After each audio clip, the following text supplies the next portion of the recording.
Please remember that the complete information for the class that you are about to view is at eliithecomputerguy.com. Not only do we have our videos there, but we have part lists, diagrams, pictures, and even complete code examples. So if you are watching this video and you want more information, please go to eliithecomputerguy.com.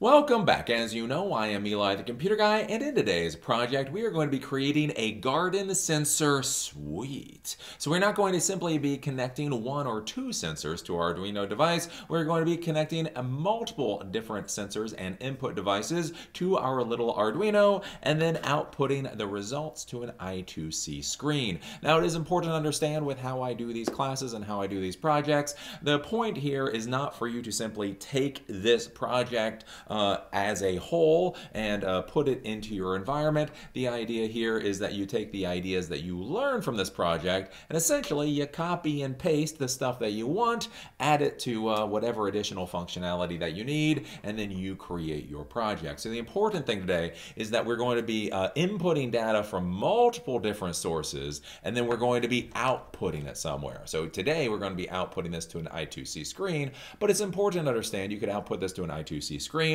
You could export this out to a data logger, so you could have a little micro SD card in a data logger, so you could log it and then pull the card and plug it into your computer. You could use an Arduino Uno with Wi-Fi, so whenever this grabs all the sensor readings, it could actually send all the values back to a server. So the output that we're using today is going to be this screen, but I want you to think about this in a creative way. If you're just sitting there going, well, why do I want a screen? A screen isn't useful. What I need is a data logger. Well, think about it. Once you get the values from your sensors, you turn those values into values for variables. Then with those variables, then you can do everything from printing out to a screen, to printing to an SD card, to sending out in some kind of post fashion up to a server, so on and so forth. So the project that I'm going to be showing you today is how to basically bring all of these different input devices together into one particular project, and we're going to be doing this as a garden sensor suite.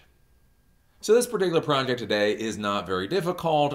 It just requires a lot of wiring and a little bit of attention to detail. Basically making sure you attach all the VCCs to the actual 5 volt output, that you attach all the grounds to the ground, attach all the sensor pins to where the sensor pins need to go, so on and so forth. This is kind of one of those things where it's not overly complex. You just got to make sure everything gets plugged in where it's supposed to get plugged in. The one warning that I will give you for this particular project actually comes from the real-time clock. So we're going to be using a real-time clock for this project, and this will give us our time and date stamps that'll get printed out to the screen. Now there is a curious thing with this real-time clock where with this project, if for some reason it is not getting the values properly from the real-time clock, the entire project fails. Basically nothing will get printed out to the screen. So if you miswire the real-time clock, or possibly you don't write the code properly for the real-time clock, and so it can't get the values that it needs to get, the entire project will fail. So just something to be thinking about. If you build all of this and you have the code and you turn it on and basically the screen is blank, what you should do is you should go back, comment out all the real-time clock, wherever the real-time clock comes up, comment that out, rerun or basically re-upload the sketch again to your Arduino and see if that fixes the problem. If that fixes the problem, that means that basically there's some issue with your real-time clock. Either you miswired the real-time clock, or maybe again you wrote the code improperly, so on and so forth. So the only thing that might tie you up, it's a little bit of a weird troubleshooting quirk with this, is that if the real-time clock gets screwed up, the entire project won't work. It's kind of funny. Again, we've got a little moisture sensor here, we've got a temperature humidity sensor, we've got a light sensor. If these get screwed up, they just give you bad readings. They just give you bad readings, but the project works. With the real-time clock, if the real-time clock gets screwed up, the project just fails. So that's something to keep in mind. So with that, let's go over to the workbench. I will show you this whole project, show you all the little sensors and basically how it's built. Then I'll go over and we'll take a look at the code. Okay, so here is our project. As you can see, I have this connected to a battery pack. So to be clear, this does not need to be connected to a computer or any other kind of external compute resource in order to make this work. This is its own self-contained, albeit rather ugly project. That's the cool part about what I do. I show you how to wire all this up. You get to figure out how to put it in a box. That's above my pay grade. Anyways, okay, so for this particular project, let's take a look at the screen for a second. And so what we can see on the screen is that we have a time and we have a date stamp. So it's telling us when I'm doing this, it's 10:29 in the morning. It's the 19th day of May of 2020. And so basically this is coming from the real-time clock that we have here. We then also have a temperature and humidity sensor. So we have that DHT11, that digital humidity temperature sensor. So we're seeing that the temperature is currently reading at 70.88 degrees and the humidity is reading at about 57%. And so this is our little digital humidity sensor here. Then we have a light level. So again, since this is going to be for a garden sensor suite, we may not want to know what the light level is. Make sure our little plants are getting all the light that they need. And so we have a simple analog photo sensor here. And so this shows us what the light level is. So basically we can see now it says light level is at like 96% when I point this towards the light. So the more I point it towards the light, the higher it goes.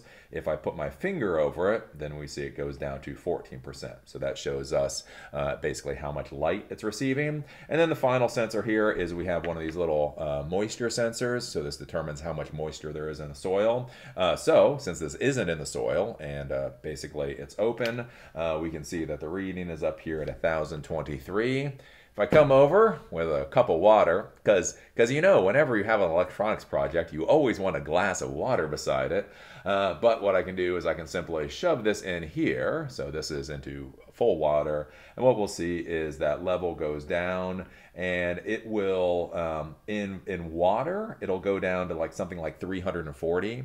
So basically, when it's out of water, when there's no connection at all, it goes up to about 1022. When it's in water, so it's as good as it's gonna get, it goes down to about 300 and let's say 40. So between 340 and 1022, you can decide what kind of moisture level you want in the soil for whatever. But that kind of shows you what's going on there.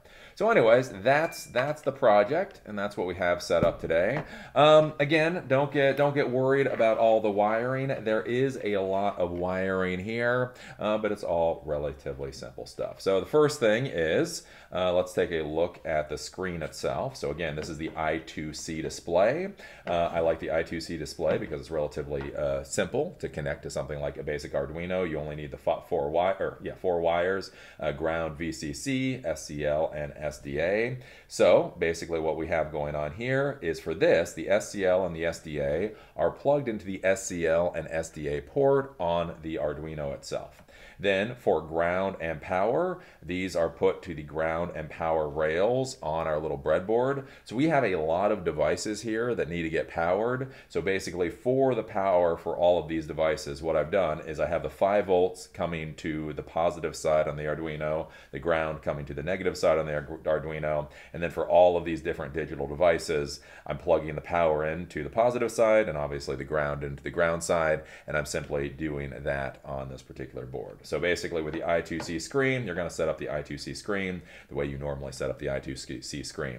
Then when you come over and you're dealing with the real-time clocks, the real-time clock gives us that time and clock timestamp there. Again, for the power, this is going to be connected to the positive and the negative here on the breadboard. But in the code, we are going to have SDA and SCL going to pin 6 and 7 on the Arduino. So when you're using this real-time clock, you can plug this into SDA and SCL on the Arduino board, but we're using SDA and SCL for the I2c screen. So what we did is in the code, we just modified, so we're going to digital pin 6 and 7 instead. Again, that might be an issue if your entire project doesn't work. You may have simply miswired. Maybe the one is going to 7 and the other is going to 6. So just make sure you wire this properly. So what we have here is we have SCL. SCL is going to digital pin 7, and SDA is going to digital pin 6. We'll show you that in the code. So we got those two things are now done. Then we've got our digital, our DHT11 digital humidity temperature sensor. Same sensor we used before. Again, positive and ground goes to the positive and ground rail here on the Arduino. And then basically for the actual signal wire, that's going to come down here, and we have that down here plugged into digital pin 2 on the Arduino. So we get that out of the way. Then we come up here to our little moisture sensor. So basically you have the moisture prongs. These wires are connected back to this little module board here. And then this basically, again, positive and negative go to the grounds on the breadboard. And then when you're dealing with this moisture sensor, there's an analog out, there's an A0, and there's a D0. D0 is for digital out. Digital out means either on or off. There's no in between, either on or off. So we're using analog out. So the analog out here is going to pin A1 on the Arduino. So just keep that kind of in mind there. And then that's all you need to do for this particular moisture sensor.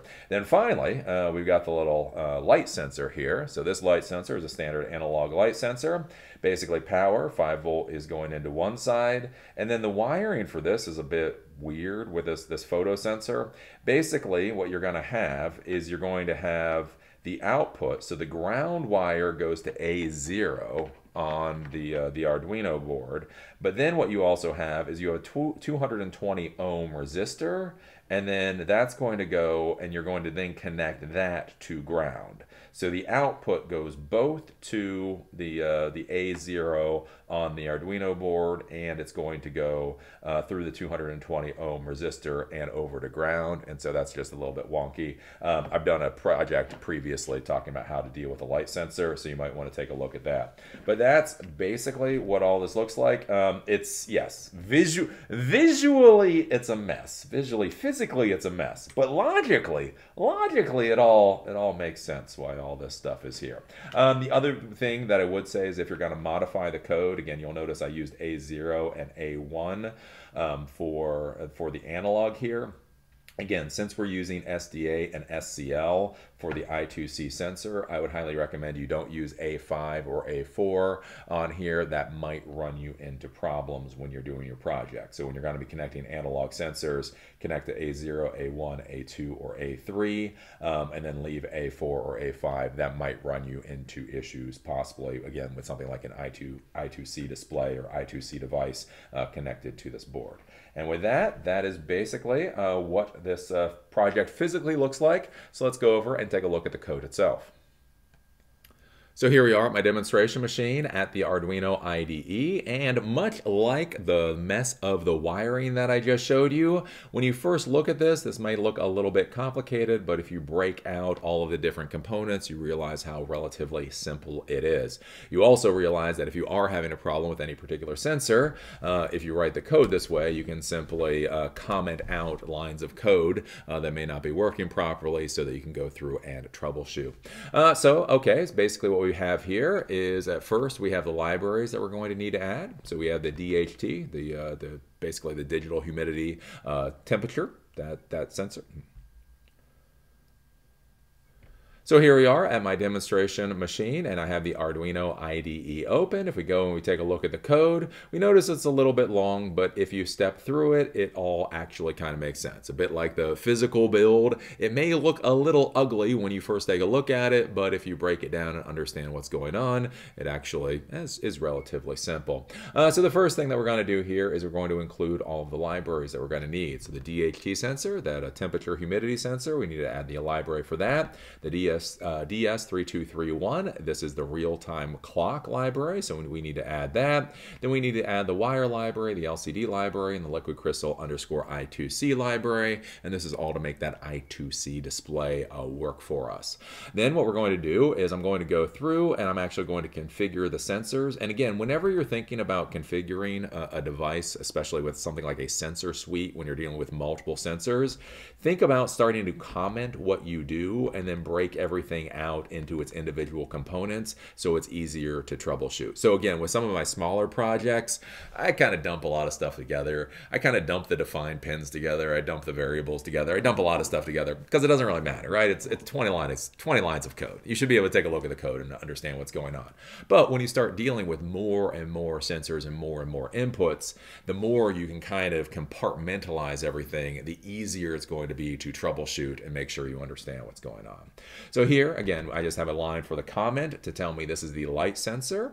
So I'm going to define a light sensor pin for A0. And for the light sensor, this is a completely analog sensor. I do not need any kind of library up here to make that work. We have the soil moisture sensor. We're going to define moisture sensor pin, and that is going to be A1. Again, just like the light sensor, this is simply an analog sensor. I do not need any library up here. Then we're going to go down. We're going to configure the DHT11 sensor. So we're going to define the DHT pin to be pin 2. So that's going to go to digital pin 2. And then we're going to define the DHT type to be DHT11. So with this DHT library, you actually have to say what type DHT sensor you're dealing with. There's a DHT11, DHT21, and DHT22. So basically here we have to say what sensor we are connecting. We're then going to create the DHT resource for the Arduino. So using DHT, we're going to create the resource called DHT pin with the DHT type. So that's all going to be there. So in the future, we're going to be able to reference this by simply doing DHT. And then we're going to connect the I2c liquid crystal display. So we have a 20x4 display, liquid crystal underscore I2c LCD. The I2c address for this, so the default address for this particular display is 0x27. Then there's some other settings here. Basically, you can just leave these as defaults. If the display does not work for some reason and you're sure that it's connected properly the whole 9 yards, you may have a different I2c address here. So use a sketch called the I2c Scanner and make sure that the I2c address here is the proper address. Then we're going to come down and we're going to configure that DS3231. Oops. Let me put that there. We're going to configure the DS3231, a real-time clock. So normally when you do the DS3231 clock, you're going to be connecting it to the SDA and the SCL. Here we're going to be connecting to digital pin 6 and digital pin 7. So we're going to create a resource, RTC, connected to digital pin 6 and digital pin 7. And so that is the initial configuration. From there, we're going to go into the setup. So the first thing that we need to do is we need to actually turn on our LCD. So LCD.begin, so it's going to be a 20x4 display, and then this is everything that's required to turn the backlight on. So normally I do not have the backlight on in these projects simply because with the camera it's difficult for the camera to be able to focus on the screen with the backlight, but actually in the code itself it's on. So I just pulled the jumper. There's a jumper in there that I pull to turn it off, but in the code itself I turn it on. Then the next thing that we're going to do is we're going to start the digital humidity temperature sensor, so DHT. We are now going to begin that. And then real-time clock. We are then going to begin the real-time clock. Again, if there starts to be any problems in the code, if the project doesn't work, basically make sure to go through, comment out everything that has to do with the real-time clock, see if it still works or it still doesn't work. If it starts to work, you know you have an issue with the real-time clock, and you can do your normal troubleshooting. This bit of code here, this is the standard code that's required in order to set the clock. If you need to set the clock, I've talked about the real-time clock before. Basically, you uncomment this, you upload the code to allow it to basically set the clock to whatever time you want it to be. You re-comment it in, and then you re-upload it again. Make sure to do that. And then we come down to the code itself that we're actually going to loop through, and it's all relatively simple. So the first thing that we're going to do is we're going to delay for 2 seconds in the beginning, so 2,000 milliseconds in the beginning. The reason that we do this is to allow the DHT11 sensor to calibrate when you initially turn it on. It may spike, it may give false readings, so you give it about 2 seconds to try to get a bearing on itself. Then we're going to come down here for the light level. So we're going to create an int We're going to call it light level, and we're simply going to say analog read for the light sensor. So whatever is coming in on that light sensor pin, A0, we just want to take that reading, and then we're going to print that out on the screen. Get the moisture level, again, simply int moisture level equals analog read to the moisture sensor. Again, the moisture sensor is at A1, and it's going to give whatever reading that is. From there, we're just going to start printing stuff out on the screen. So the first thing, always make sure whenever you're dealing with the LCD screen, always clear the screen. Remember, if you do not delete everything on the screen, it's going to overwrite itself, and it's going to get ugly really, really quick. It's actually a curious thing to do. If you have never not cleared the screen in one of your sketches, like, leave that out. Just comment that out and have it run and see what happens. It's kind of interesting. It's not useful. It's not useful, but it is kind of interesting. Anyways, then past that, we're just simply going to be printing stuff out on the screen. So we're going to set cursor to the first position of the first row of the first column, 0, 0, and then we're going to do RTC get time string, and so that is going to be the time that we are going to show on the screen. So if we take a look at this and we see the time, that is what we're printing out there. Again, the first position of the first row, and then it prints out. We go back, we take a look, and again, we're going to set cursor to the 11th position on the first row, and then we are going to print out the date string. So if we go over here, this is 11th position, and tells us it's the 19th day of May 2020. Then we go here, we're going to go to the first position of the second row. We're going to print out temp. Then we're going to go to the 6th position of the second row and print out whatever the DHT read temperature is. We do true for Fahrenheit. So if you want Celsius, you do not put true here. If you want Fahrenheit, you put true. Don't ask me why, that's just how the code is written.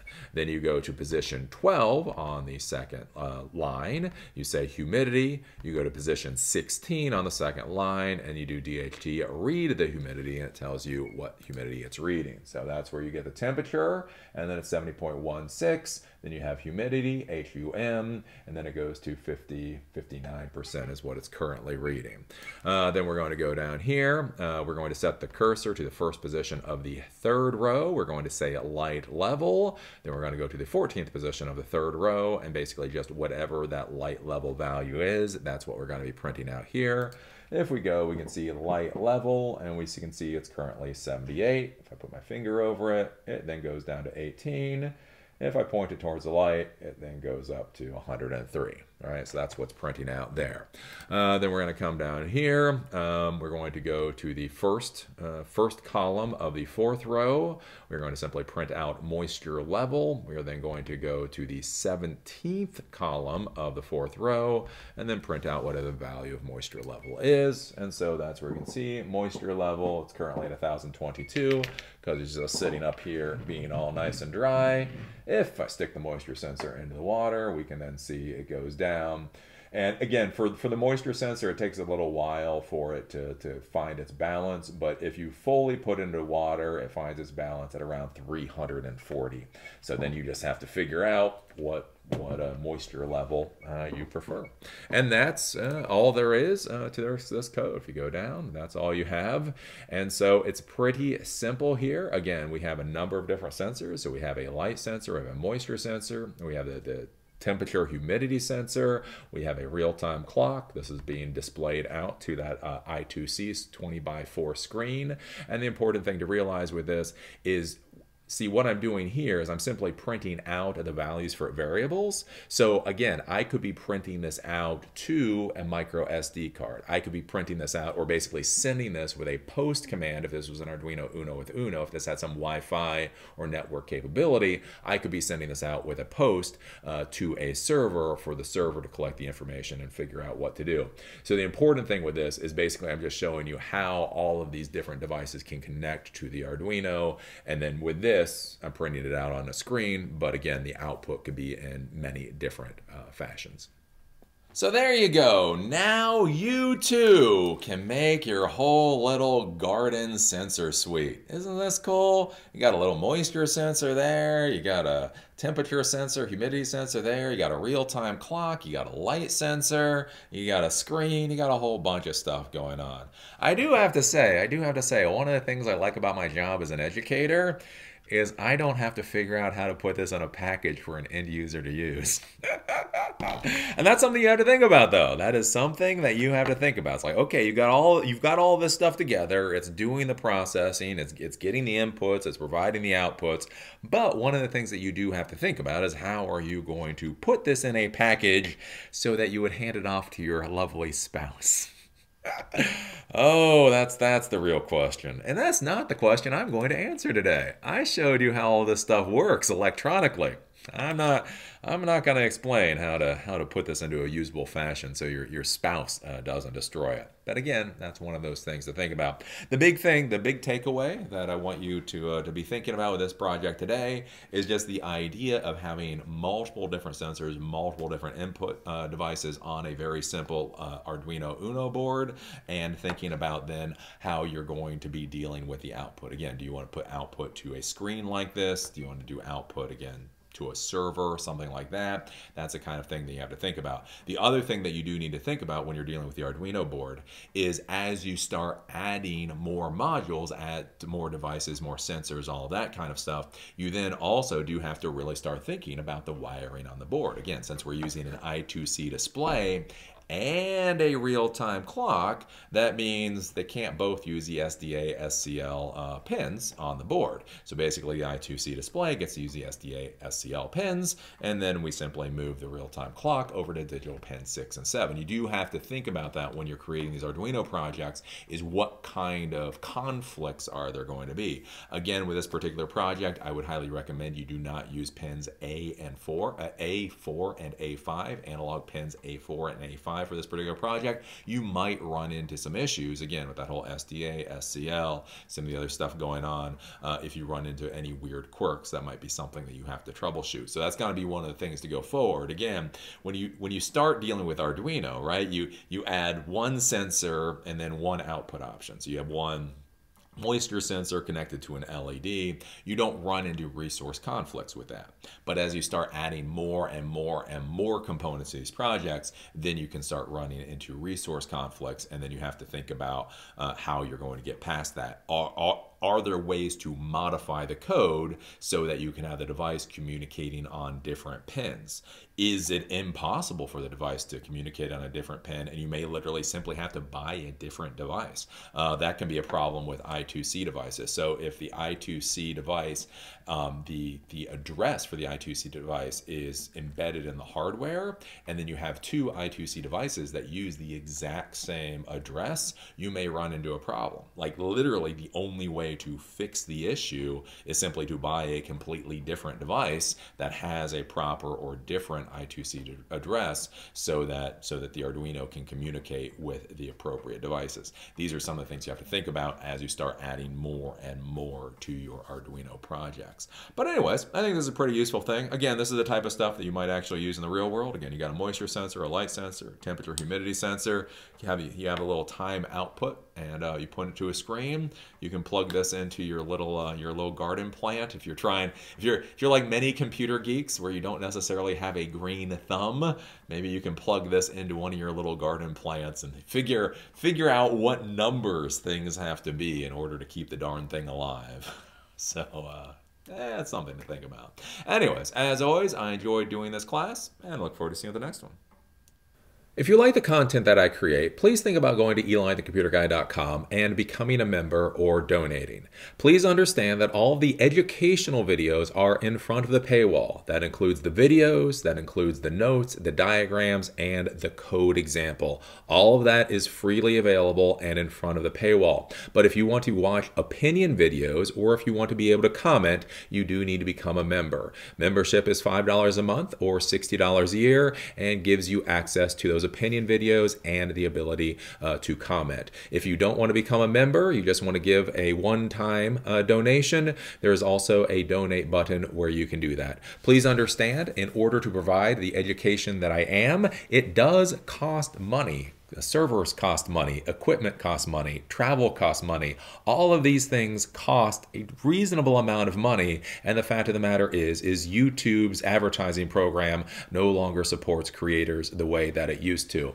So if you want these classes to continue to stick around and you find them to be valuable, please think about either becoming a monthly member or donating a few dollars for this project.